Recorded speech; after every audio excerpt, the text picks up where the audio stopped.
Information, news, and entertainment on demand. WSRadio.com. Moe's Guitars is the proud sponsor of Girls Talk Rock. Over 35 years of helping girls and guys rock. Moe's Guitars, M-O-Z-E, guitars.com.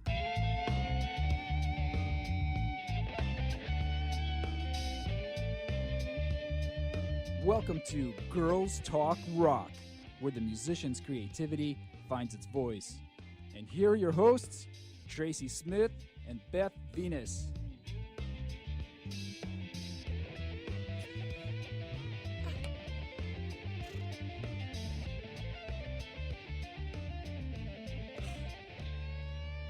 Good evening, and welcome to another episode of Girls Talk Rock.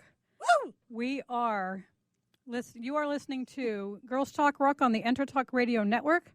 I want to thank our sponsors, Moe's Guitars, the studio at CCMA, Mike Ruggiello, Guitar Instruction, Play It Like a Girl Records, Red Giant Promo, Play Cam, Silver Tiger Production, She Rocks the Planet, and we're ready to go. Oh, my gosh. Let me, first of all, say one thing before we introduce our guest tonight. We have so much that we need to talk about tonight with our incredible, incredible guest. So much to learn. First of all, he is a composer, a lyricist, an orchestrator, a grant writer. He has won many awards, including the Stellar Award, the Maryland State Arts and Composer Award, the Meet the Composer Award that debuted at the Smithsonian National Jazz Appreciation Month, or JAM Festival, at Kennedy Center. His first commissioned operetta was Qatar, and it was at the Smithsonian National Museum of African Art, and it was sponsored by the Sultanate of Oman. Holy Mary. Right? And the artistic direction on that was by Denise Graves, who is an operatic diva. Insane. She also, the scene debuted at the world premiere at the Clarice Performing Arts Center. He's also a Tony Award-winning BMI musical theater alum that the New York Times actually called the Harvard of Musical Theater. He's also an actor on the 2008 HBO Wire as the director for the Boys Choir, and he directed the theme song and the soundtrack for that show. He's also a piano prodigy at the age of 4, and he was the White House Millennium Residency, which was one of the America's top 55 community of artists that was spearheaded by Hillary Clinton herself. Oh, my gosh. We have so much to talk about with this amazing It's just a gentleman little tonight. piece of his resume. This is an Just a itty-bitty piece. small slice of his resume. I would like to honor him by introducing him right now as our guest on our show, Mr. TonySmall. Are you there, Tony? I'm here. How are you? Wow. Did I get everything right? Tracy, that's a lot. I'll pay you later. Okay, great. Well, welcome to our show, sir. It's great to be on the show. Thank you so much. Wow. And you're doing exciting things. And so, it's been a great journey. Well, it sounds like you have had quite a career in performance and extended well beyond that. But I know Tracy and I were most interested in this first segment here and really getting to the heart of your interest in music and how your talents were first discovered. So, when we hear the word 4-year-old prodigy, I'm always curious as a little piano marm myself. Who made that discovery? Was it just you were gravitated towards it, your parents were players, or you were sitting at a piano and said, "Oh, darn, this comes easy"? How did that happen? Well, I think it's a combination. I do come from a family of musicians, and so I remember being 2-3 years old. My mother was a pianist, hearing her play, and hearing my cousins and relatives play, and also when you go to church, Yeah. you hear church music, and so from my earliest days, I remember just thinking it's natural to play the piano. Because I did come from a house of musicians, and so getting on the piano and playing, it was very intuitive. But as soon as my parents found out that I had a knack, and my mother certainly, I started playing and could play pieces. They made me play at the church, and at 5-6 years old, I was playing for church. Excellent. And Was that like a mass setting, or is that like a more open, like for lack of a better word, non-denominational setting where, like, they're kind of getting down and grooving a little bit more? Yeah, So it's funny because my grandmother was Methodist, and my father was kind of this Pentecostal person. So I had to read music at the 9 o'clock service and 11 o'clock service. It was ad lib. Nice. Everything. If you couldn't play it by ear, there was no music. So you kind of got the best of both worlds. What a great training ground, though, Yeah, for the exactly. things to come. Because, now, did piano stay your primary instrument throughout most of your childhood, or were you just like compelled to, really get your hands on a bunch of other instrumentation? It was mainly piano, even though I took other instruments. I played guitar in high school, and then in college, if you're an education major for a while, you have to play every instrument. I dropped the education major. Yeah. Did you emphasize on performance or theory? What did you end up with?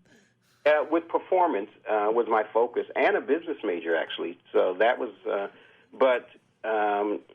the trajectory really came from college. I really, by the time I got to college, I really didn't want to perform anymore. I had been performing all my life. I was the runner-up for the state of Illinois in classical music. I played the Revolutionary Etude, and I got to college, and I said, okay, I want to pursue music. I was an athlete as well, and oh my gosh, for two birds of a feather. Bless you. What athletics were you involved in?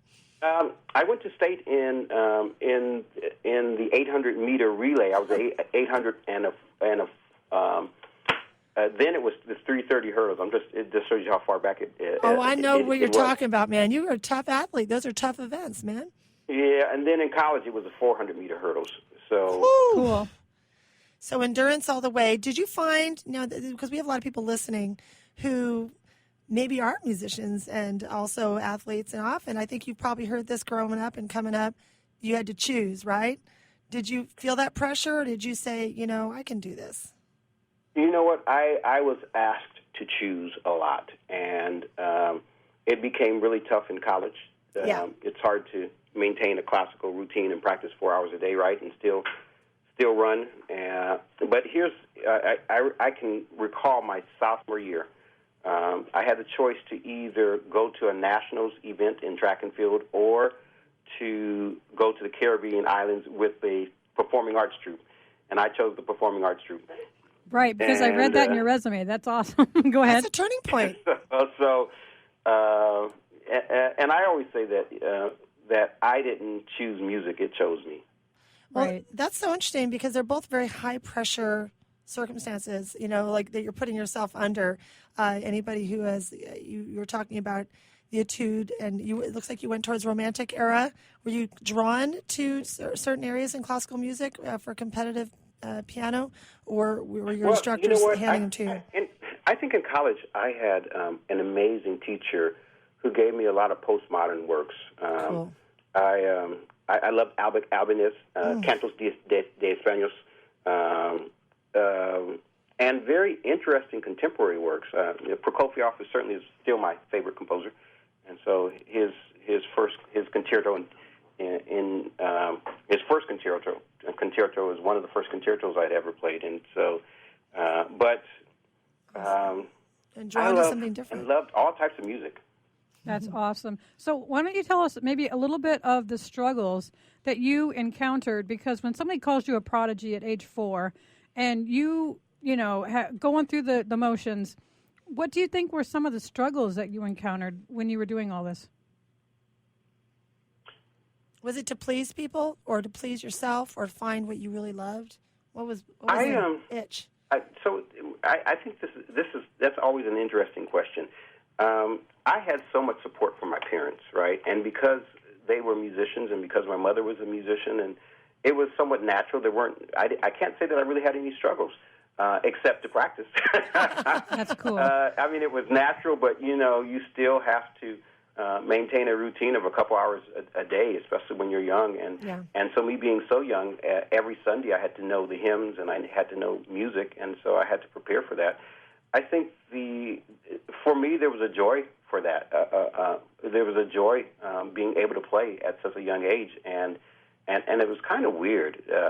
So maybe that was it, to be young, and by the time you're 11, you are the music director and music minister, and you're running and you're teaching adults Teaching and running adults. the church choir. So that was what was kind of weird. You're in a role of leadership, but I think I grew up it made me grow up very quickly, and it gave me a skill and a discipline that was needed for everything else that I've done in life. Yes, When you were training at this, pre-college age, did you have instructors and your parents, of course, who really emphasized the value of like good technique and kind of following the master's guidelines on those things, or were you? I had an amazing instructor. Her name was Mary Waters, and being African American, I think she was the only classically trained African American pianist in the city at that time. Wow. And so I didn't just have a half-hour session. I would literally would be the last student, and I would stay there for hours. Yeah. So she recognized the talent and the gift, and we would stay for hours, and then I would move from piano to possibly organ. She had so there was definitely an investment of her time into me, and it certainly resulted in me being proficient in theory and having an incredible repertoire at a young age. So yeah, mentoring is the link, and maybe that's why I'm called to what I do now. I have over 12,000 youth in my programs, in my arts programs, currently in 3 states, and mentoring is the key. You're hearing him talk about, we've got TonySmall. We have a commercial we're going to go to, but we need just started to talk about mentoring, and that's such a big part of his career coming up, and of course giving back now. Tracy? Yeah, so we're just going to be back in 3 minutes, but when we come back, we're going to talk to all about composition, and we're going to get into everything that he's been doing. We'll be right back. Are you serious about your music? Are you ready to run with the big dogs? The experts at Pitbull Audio have the gear to get you into the game. From leading manufacturers like Mesa Boogie, Fender, Pioneer, and American Audio. To sound your best, you need the best. Pitbull Audio can deliver in rehearsal, on stage, and into the big time. Dropping beats, shredding guitar, or making the crowd roar. Whatever you dream, Pitbull Audio can help make it happen. We are Pitbull Audio. We want you to play it loud. PitbullAudio.com. Thank you for listening to WS Radio. Improve your business and your life with useful information from experts and thought leaders. WS Radio is radio with ROI.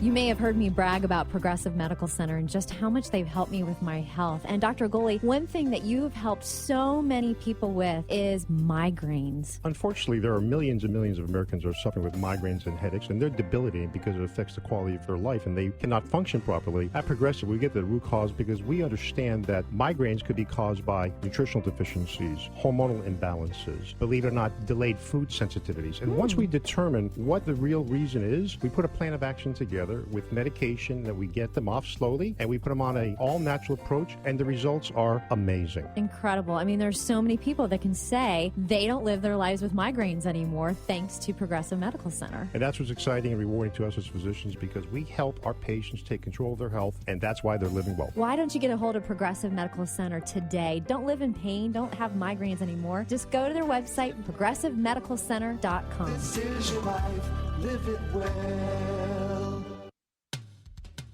Hey guys, CS Keys here to introduce you to San Diego's #1 health meal prep provider, Fresh and Fit Meals. With over 40 menu items to choose from, several pickup locations all over America's finest city, made and delivered fresh, never frozen. Save on time and money. Super convenient and improves the quality of your life. Just visit the website, freshandfitmeals.com, for all the menus and the pricing. Or give them a call at 858-805-5949 for more details. Remember, you are what you eat, so you might as well be fresh and fit with Fresh and Fit Meals. Hey, it's Catherine from Listen Local Radio. Moe's Guitars has proudly served the San Diego music community since 1975. Specializing in guitars, basses, mandolins, banjos, and ukuleles, they buy, sell, trade, and consign. If you're looking for lessons, repairs, accessories, and cool gear, you found the right place. Located in downtown La Mesa Village, stop by and check out their digs or visit moesguitars.com or their Facebook page. mozeguitars.com, 619-698-1185. Hi, this is Rob Barnett, VinVillage.com, where wine lovers connect. Be sure to tune in weekly to Vin Village Radio for exclusive, in-depth interviews with the who's who in wine and food. Talk to me. Information, news, and entertainment on demand. WSRadio.com. Moe's Guitars is the proud sponsor of Girls Talk Rock. Over 35 years of helping girls and guys rock. Moe's Guitars, M-O-Z-E, guitars.com.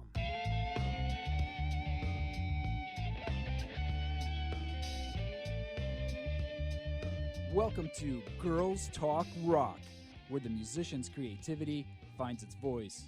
And here are your hosts, Tracy Smith and Beth Venus.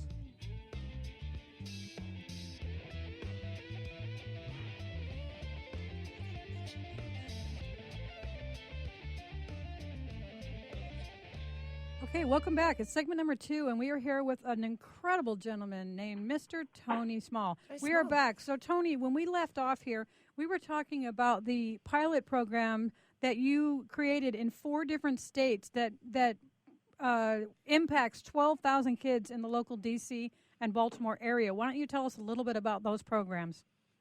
Sure. And by the way, I have some of the. I'm in a team rehearsal tonight, and so I have some of the kids in the office. Hey, say hi, guys. Hey, you're working with the best. Hey, from San Diego. But yeah, so there's I came to Boys and Girls Club to do one thing, to really pilot a program very similar to programs that I raised my daughter in. My daughter is a Juilliard grad, and I realized that a lot of youth do not have exposure to the type of arts programs that I grew up in. Yeah. They don't have those type of mentors. And I used to pay thousands and thousands of dollars for her to be to participate in lessons and to summer camps. And so I said, let's try to design that prototype for the Boys and Girls Clubs of Greater Washington, one of your largest after-school initiatives in the country. Yeah. Amazing. And when you were creating that, what was the priority of that development? Like, what was the first thing on your mind in creating that program? Well, the Boys and Girls Clubs of Greater Washington at that time had very, very little arts programming. And so it was kind of starting fresh, starting new, even though I had run programs in other cities. Yeah. But we had to build infrastructure for funding, which meant I called every friend and artist basically that I knew and said, hey, I need your help for summer overnight camps and to launch. And then we started going after grants. And I had a grant writing history and developing programs and especially for underserved youth. And it took about 3 years to really, really develop that pilot. And as a result, the programs grew. And I'm proud to announce that just on this year, the President's Arts and Humanities Committee selected my program as one of the top 50 programs in the nation. And so Michelle, First Lady, will give that award in November. So wow, that's amazing. I like that. Now, is the program performance based? Is it teamwork based, like working in little bands or chorals? What was the priority for you in these programs and thinking, God, you can approach music in so many different ways, and teach it. And for a lot of people who are involved in the public school system, it comes to about deciding how boring you make it, whether you make it really boring or boring. When you're creating something for Boys and Girls Club, you really have the option to do some exciting things. Right. What made you? What did you implement that you think was so important to keep the fun in these activities? Yeah, well, you're exactly right, because after school, kids vote with their feet, and especially during the summer. So it is multidisciplinary arts programs. But for me, theater was the start because it does include all of the arts. Every art form that you can imagine is offered in my camp. So whether it's visual arts or, and one of the things that we use that has become unique, we realized also that our kids were way behind in STEM. Yeah. And so we use the arts to demystify STEM, and it becomes STEAM. So we have kids who we would start with raps, like the scientific method leads to hypothesis, then you have to prove it. We put everything into rap. Very right? Schoolhouse Rock-like. So all of these processes of science, observation, inference, et etc. They were put into rap songs. I wrote a lot of what we call eco-musicals, like Ruka is a musical where every kid is an insect, but it gives them a chance to study entomology. The hands-on science units were developed with a collaboration with the American Association for the Advancement of Science, which is one of the world's largest science consortiums. So great teamwork, and STEAM has been, I think, the highlight of those programs because we really are playing catch-up with many of our kids in the inner city in STEM. And as you know, America is playing catch-up because we're still rated, I think, 23 in math and 28th in science, and so there's a lot to do. Right. So what advice would you give somebody in another city or another state who is trying to, like, say, hey, I want to get something started, I want to get this party started, I want to do what Mr. Small has done?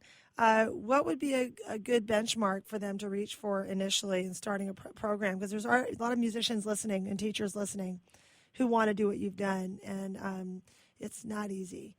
It really isn't, especially at Boys and Girls Club, because we are not an arts organization. Mm-hmm. So here you have a club that doesn't have an arts background competing against the very limited funds that there are for arts. You have to build quality. Funders are attracted to quality. And so it meant starting something very simple like a musical theater program and making sure that we reached out to amazing artists and making sure that the productions were high quality, that they included community actors and the kids were getting great training.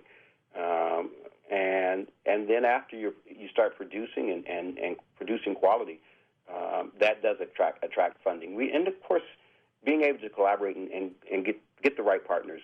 The Kennedy Center has been a wonderful partner and has debuted a lot of our works and a lot of my works. But when you have great artists, I've had wonderful collaborations with Juilliard and Peabody, some of your top conservatories, and I was very strategic in recruiting from all of your top arts schools. So you know what? I actually do a series of workshops on just building infrastructure and working with both schools and community-based organizations, talking about how you build that infrastructure, how you go after grants, especially arts grants, and then those philanthropic funds that you get from just fundraising, getting individual support and donor support. It's a strategy, and I think I learned that in my earlier career. I had some great mentors, some great writers, grant writers, and great in Chicago where I began, and have used many of the things that I've learned from just, again, great mentoring over the years as well. And then you do jump out there. Sometimes you're on your own, and sometimes in those earlier years, and so you learn. I was baptized by fire. You learn a lot by trial and error in those earlier years. But I've been at it for over 30 years now, so it comes a little easier now. Now, tell us when you're going to hire instructors to run these programs for you and work with you. What is the criteria you use in selecting these type of individuals? Do you like kids? That's it. I like kids. I know, but kids are horrible. Get them away from me. I'm kidding. Yeah. There are artists and educators who don't like kids. Yeah. And so it has to be a calling. But also, the other thing that is important is training. My college interns, I take them through an intensive 2 weeks of training, or sometimes if they're mentoring, they're being mentored for years, where I have a lot of approaches. Pedagogy for me is everything in arts education. How do you manage a classroom? How do you find out what type of learners are in the classroom automatically? Are they cognitive? Are they visual? Are they kinesthetic learners? Yeah, you've got to know that because you have to be able to reach every kid. And a good educator should be able to identify what type of learners are in their class. You start there, but then pedagogy is everything. You can't just teach what's on the board and give handouts. It has to be hands-on. It has to be exciting. Teachers need to be prepped and ready, and they need to have quite a wonderful toolbox to be able to teach. And so a lot of that's in my training manuals, and then things that I say that I stole.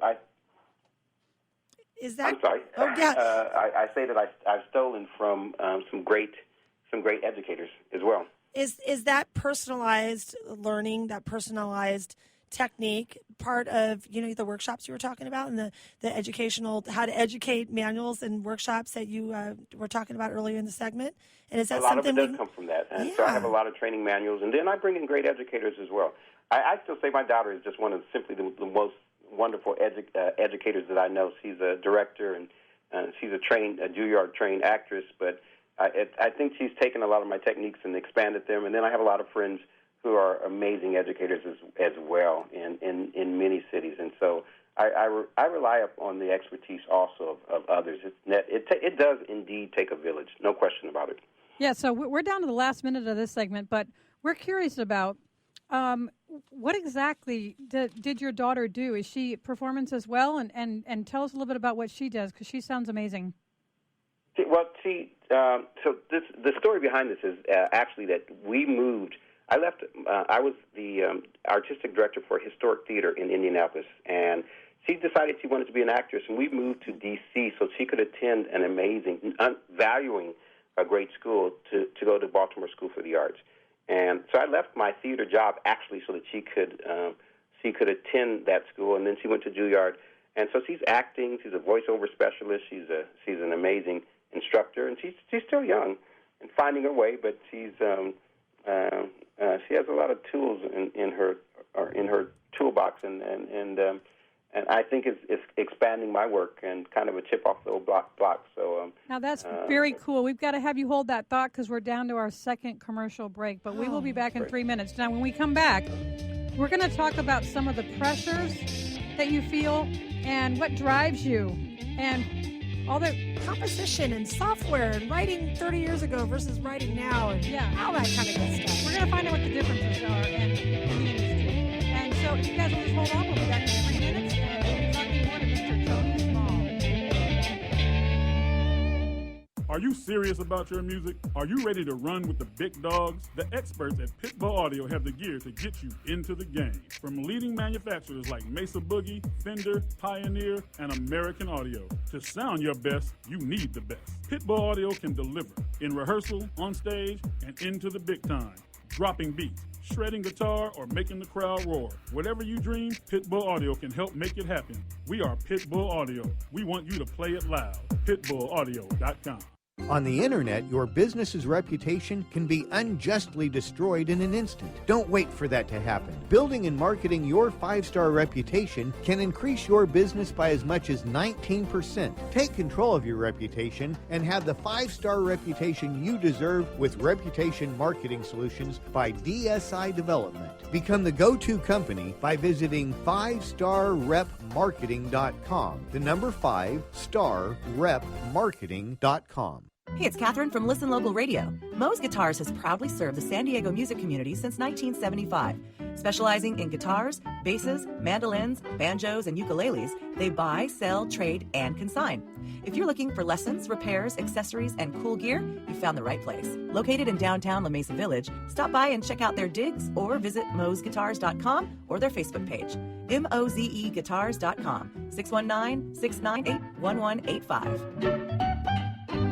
You've heard me bragging about Progressive Medical Center and how they've helped me feel so much healthier. But one thing, Dr. Agoli, that a lot of people come to you with is just unexplained pain. They just can't get any relief. Why can Progressive Medical Center's Pain Management Center help them? First of all, we have to acknowledge that pain is for real, and you've got acute pain and chronic pain. Here's the problem. That acute pain turns to chronic, which is long-standing, and no one's getting to the root cause. There are several key diagnostic components that help us get to the root of what's causing this pain. Is it inflammation? Once we do a thorough evaluation to get to the root cause, determine if it's structural or if it's a metabolic issue. And this way, we put an individualized program for pain management involving correcting the spine, using certain injections when necessary, and we get our patients out of pain quicker, and they stay out of pain because we teach them how to live their life well. Don't let yourself live in pain any longer. Get a hold of Progressive Medical Center today at progressivemedicalcenter.com. Progressive Medical, this is your life, live it well.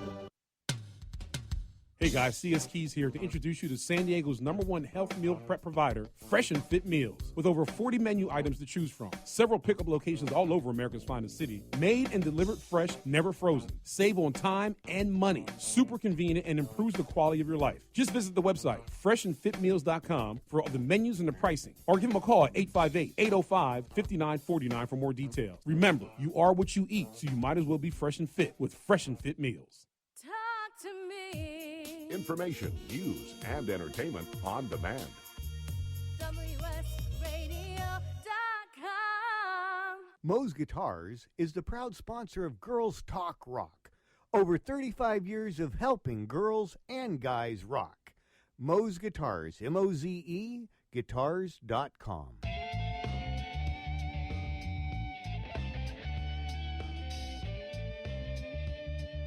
Welcome to Girls Talk Rock, where the musician's creativity finds its voice. And here are your hosts, Tracy Smith and Beth Venus. All right, Beth Venus, that's Tracy Smith. We are back. We are Girls Talk Rock, and we are here with an amazing, incredible gentleman, Mr. TonySmall. When we left off, we were talking about, we're going to get into about composition, about some of the compositions you've written and some of the things that you've done, because we really want to know, creatively, what you've done. Well, sure. There's a lot of music, and it depends on what genre. By the way, I did want to correct the record. Just the program that I call it my master's work or grad work. The Tony Award-winning BMI Theater program in New York is simply an amazing initiative. But I didn't win Tony. It's a Tony Award-winning program. Okay. Well, it read like you were a Tony winner. I would take it. It's all good. Yeah. Being connected with any of those programs is just, and with the people involved, it just ups your game. Yeah. God, it's amazing. Fiddler on the Roof. All of your Broadway musicals came out of that initiative. It really is truly the Harvard of musical theater and a very competitive program to get into. But yeah, great training. Yeah, and it talked about The Wiz. That's cool. With Michael Jackson. So fun. All these things. But when we left off in the last quarter, we were talking about your educational program and the different things we want to implement. Before we leave today, we are going to get your numbers and emails where we can actually get some of your educational materials to some of our, musician teachers listening. But we wanted to ask really a little bit more, right, Tracy, about, I'm not going to date you or me right now. I'm just going to say back in the day, when you were a music major, not everything was on a computer. And it's hard for music majors today to realize this, but it wasn't. And so, the pedagogy and the instructional theory was a lot more by hand. A lot of things were just writing the score. How has your composition and writing and composing changed over the years with technology? Do you find yourself using it, or you find yourself going, so you're like with the times, you can move so much faster. Tell us about that. Well, just kids today, when I talk about writing orchestra scores by hand, they just can't imagine, and some do. Some of the best still do. Right. But of course, back in those days, you do use those skills so much, right? So you can transpose without even thinking. That's a skill I don't have anymore.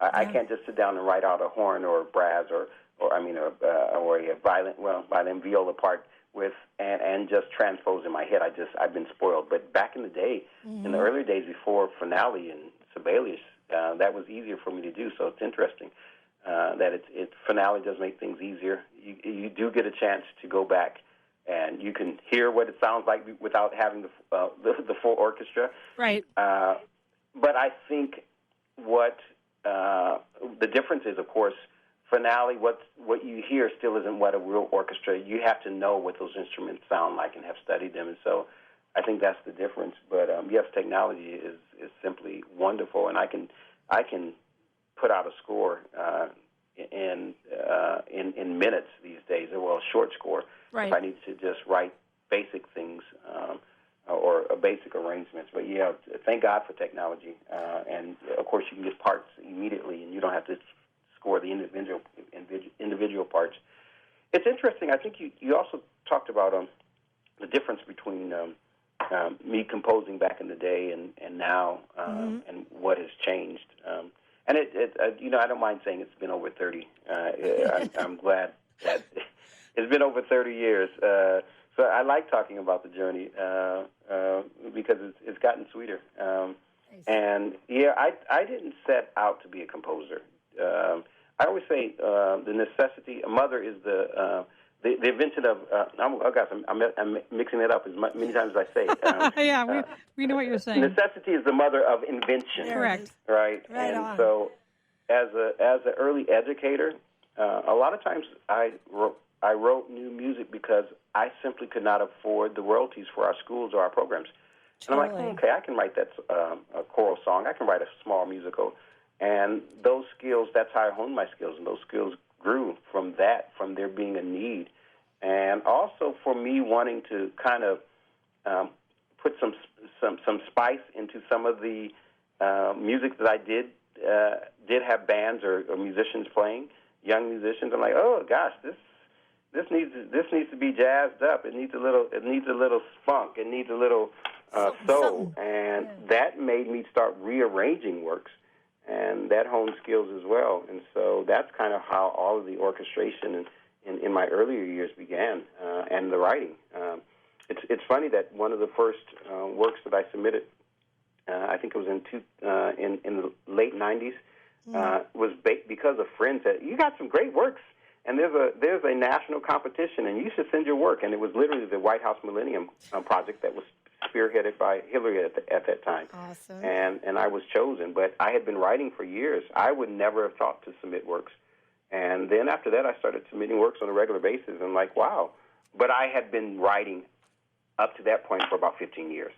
So there was a reservoir of materials and resources that I could send. So it didn't just happen overnight. Do you find that your communication with up-and-coming artists or people, obviously, who have great training but a different kind of academic background, are they just as easy to communicate with because they don't have some of the same skills that you were raised on? Or is it easier? Is it harder? Or, is it just like...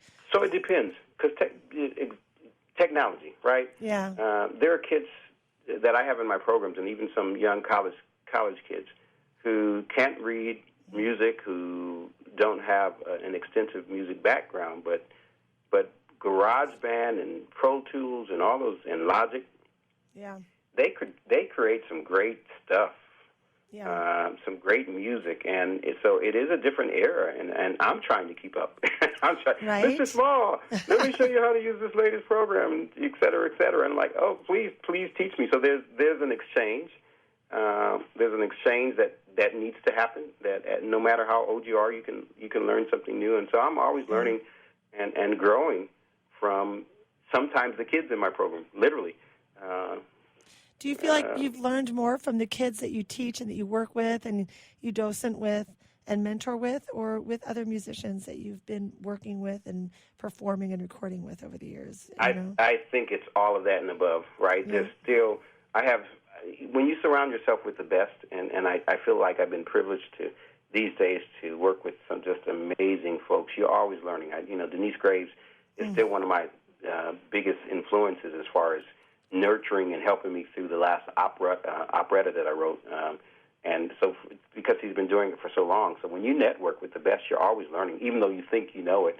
I'll never forget, she told me that one day she pulled me aside, honey, Tony, the Italian word that you keep saying is wrong. Please don't say it again. I'm embarrassed. Oh, what was it? What were you saying? And instead of saying brava, I was saying bravi to some of the, it was something like that. Bravo Something versus small as brava. that. The female and versus the so, and I wasn't thinking about it. I'm like, that's right. It's been so long. And just little things like that. It was hilarious. Okay, cute. Thank you, honey. That's cute. Thank you. That's cool. We can admit our faults, even as great as we are. That's classic. No, maybe tell us a little bit. What I was curious about was some of the pressures that you felt when you were younger versus some of the pressures that you're feeling now, and how has that pressure changed? Finances does change everything, right? I think as a young artist, you're struggling. You're just trying to make ends meet, and yet you're still working around the clock. And so a lot of things, especially regarding a production, sometimes you really don't know how something will sound until you get a full orchestra, until you get a full band, and so I would say a lot of my orchestrated works, I probably would not have had as much confidence in them. I didn't know that some of my orchestrations were unique until I heard them with a full orchestra, and neither did folks around me. They're like, "You sure that chord works?" But if you don't have the full brass section and the parts are intricate parts, and you really don't know that some things work. So I would say budget and opportunity to have a full band and a full team, or have someone really sing your work who really can sing, or who are really the best at what they do. That does make a difference sometimes, it helps you believe in your work as well. Well, with just a minute left in this third segment, I know we're moving fast. We wanted to review with you really quickly when you've had to write on commission, or if you had to write on commission, have you been instructed or given some boundaries of whether they want it in a certain key for a certain, maybe for a certain singer, or they want it to sound a certain way, or they want it in a harmonic and that's it, and you're going to write it all mysterious, crazy in that key? Or are you usually given an open-ended commission where you can really explore what you want to do? I only have just under a minute just to ponder that. I've been given open-ended, and I've been given nightmares. To make a long story short. Yeah, well, and they've all been a privilege. I would say that they've all been an honor.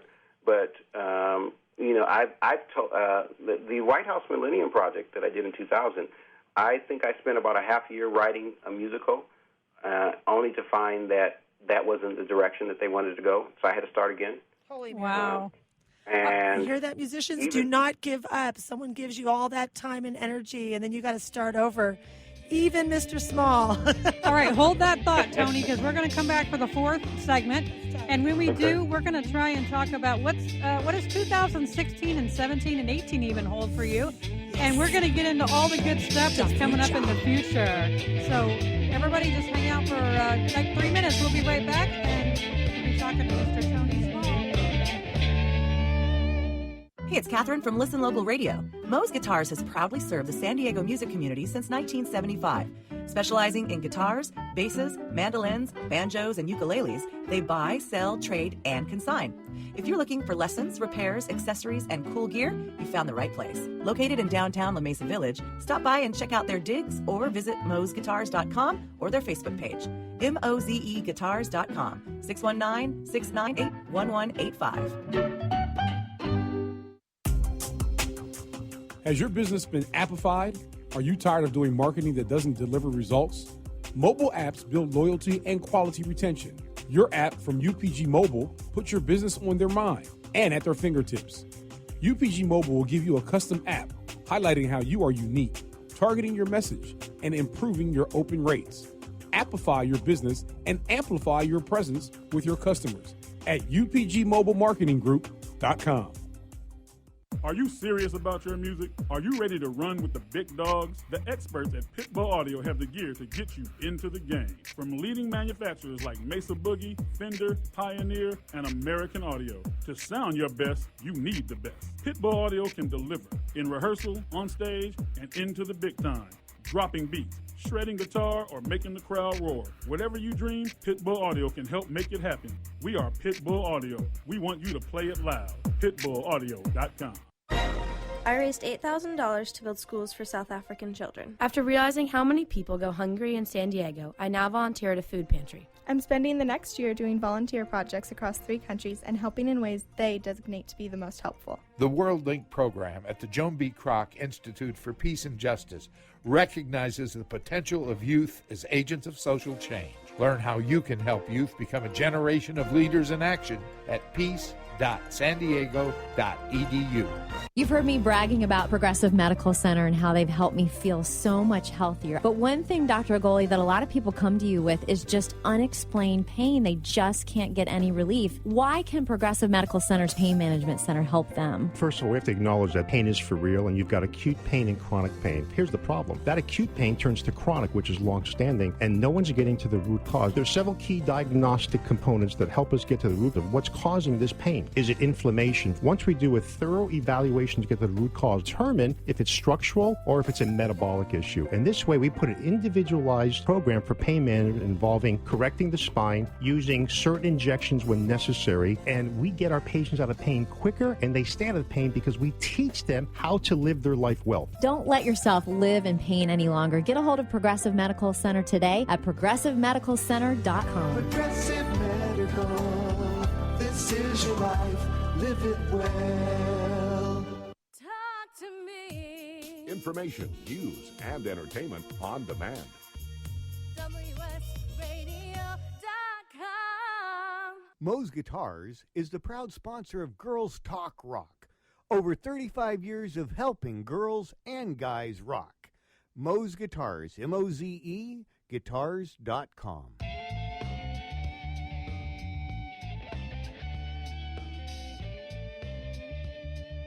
Welcome to Girls Talk Rock, where the musician's creativity finds its voice.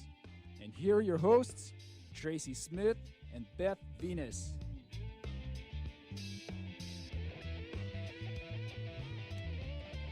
All right, this is Tracy Smith, and I'm with Beth Venus, and we are Girls Talk Rock on the Enter Talk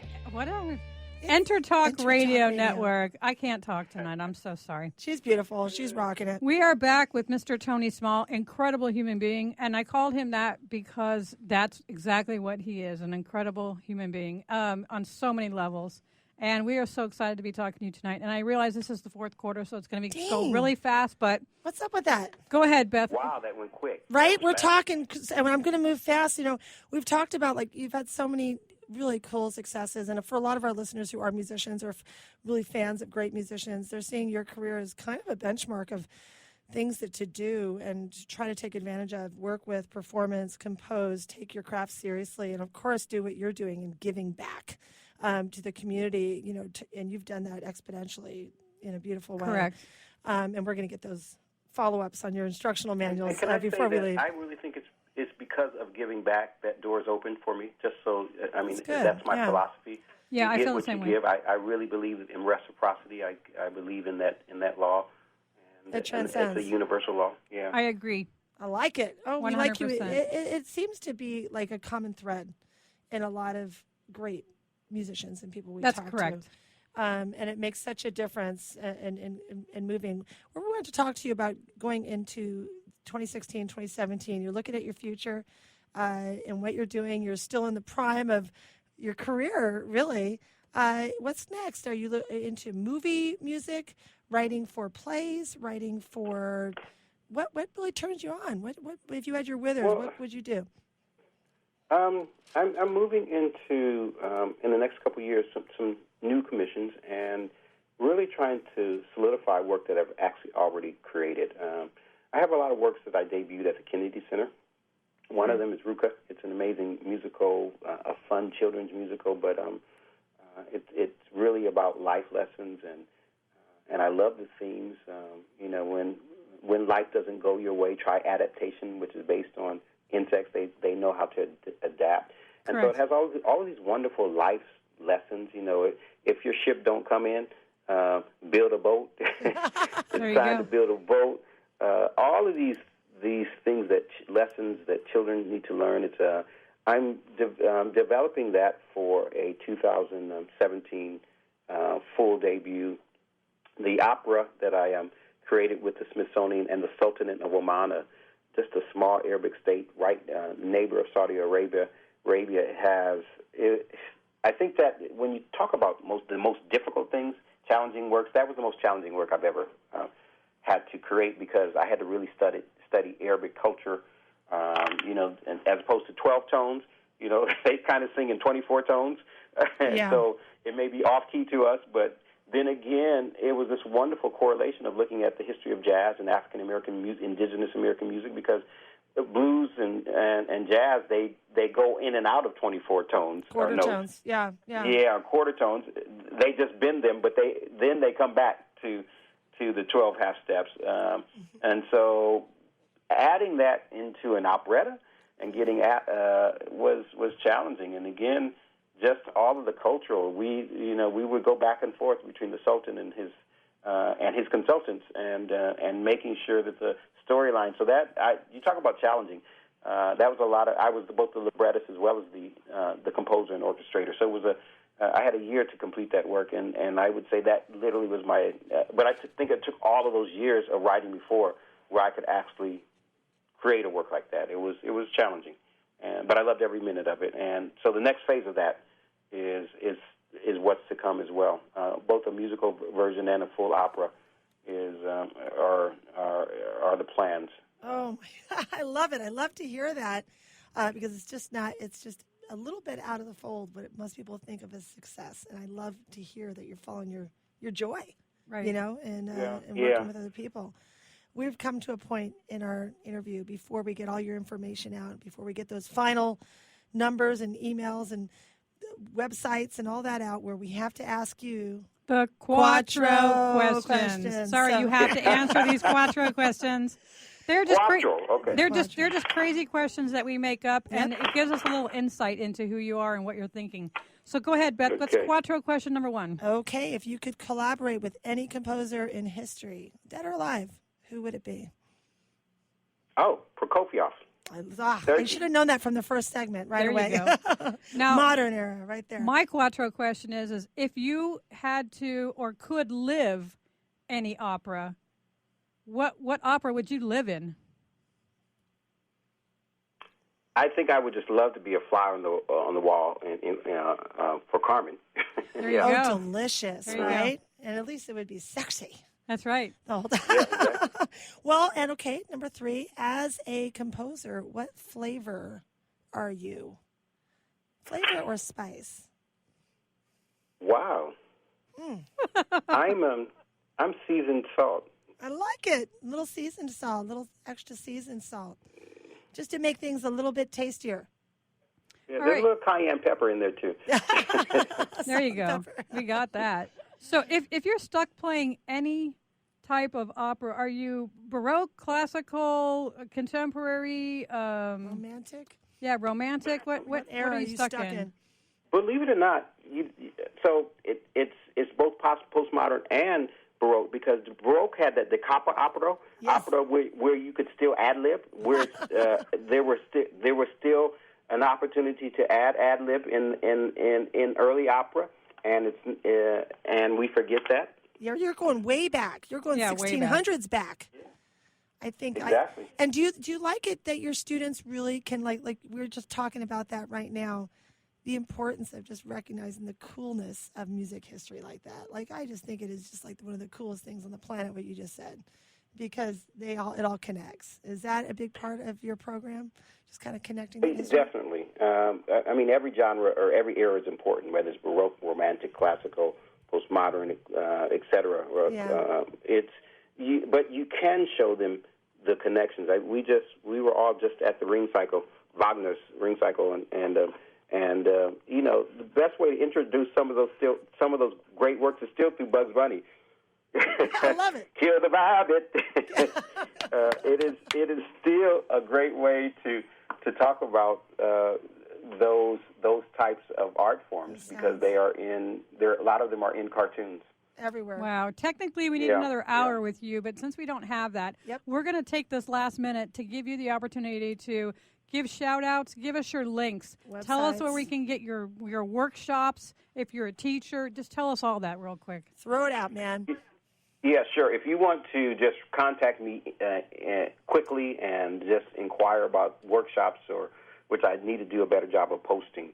I'm doing seminars every week, but TonySmall.org is my website. So just my name and .org, TonySmall.org. You can reach me there and send me inquiries, and I will do a better job of posting workshops that I'm conducting, or I actually I turn down most workshops because I just simply don't have the time.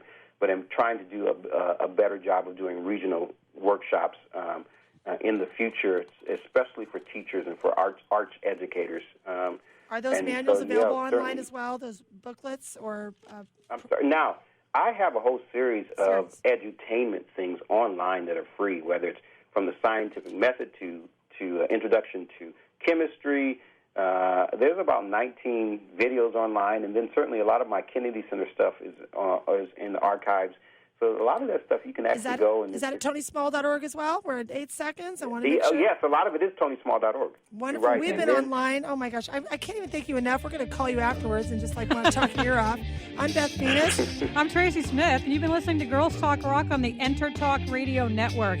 We are so proud and so pleased to have been able to talk to such an incredible gentleman tonight, Tony Small. Check this man out. Go to his site. Thank you so much for your time, Tony. We really appreciate it.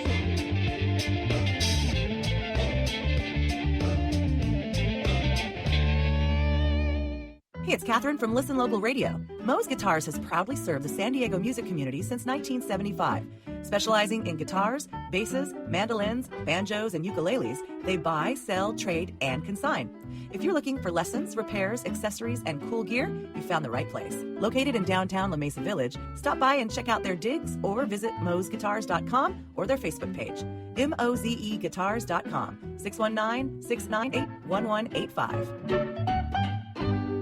Are you serious about your music? Are you ready to run with the big dogs? The experts at Pitbull Audio have the gear to get you into the game. From leading manufacturers like Mesa Boogie, Fender, Pioneer, and American Audio. To sound your best, you need the best. Pitbull Audio can deliver in rehearsal, on stage, and into the big time. Dropping beats, shredding guitar, or making the crowd roar. Whatever you dream, Pitbull Audio can help make it happen. We are Pitbull Audio. We want you to play it loud. PitbullAudio.com.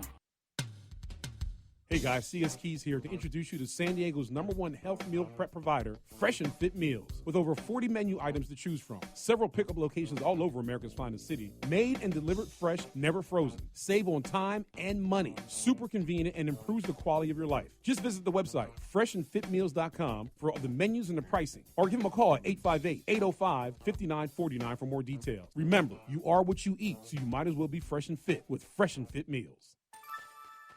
Take a break from politics. Tune in and learn something. WS Radio shows are worth your time and are filled with tips and advice. Add us to your lunch routine, and we'll give you a meal for your mind. Do you want to be a professional coach? Are you in business trying to make a real difference with people you manage or work with? Have you started a coaching practice that isn't quite getting off the ground?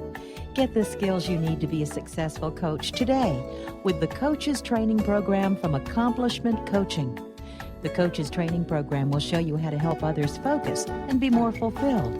Whether you want to improve your company's bottom line or create a thriving coaching practice, Accomplishment Coaching can give you the distinctions and practices you need to coach others effectively today. Accomplishment Coaching has spent 6 years developing a cutting-edge coaches training program that will have you ready to coach people professionally in just 12 months, and you don't have to take time off work to do it. To find out more about the Coaches Training Program, just call 1-888-548-6813. That's 1-888-548-6813. Hi, this is Rob Barnett, VinVillage.com, where wine lovers connect. Be sure to tune in weekly to Vin Village Radio for exclusive, in-depth interviews with the who's who in wine and food.